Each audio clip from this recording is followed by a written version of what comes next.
Hello guys, welcome to our channel English Learning. I will teach you meaning of forever in English and Hindi with example sentences. Meaning of forever in English is, for all time or for always, or, lasting or permanent.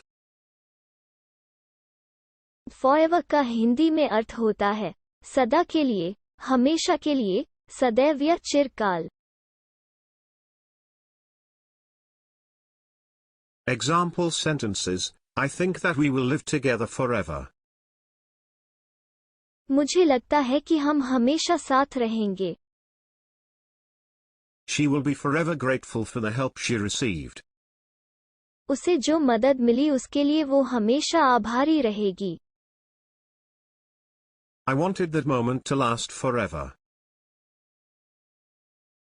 मैं चाहता था कि वो पल हमेशा के लिए चले. Will you be able to escape or will stay in there forever? क्या तुम बच पाओगे या हमेशा वहीं रहोगे? I shall remember that happy day forever. मुझे वो खुशी का दिन हमेशा याद रहेगा.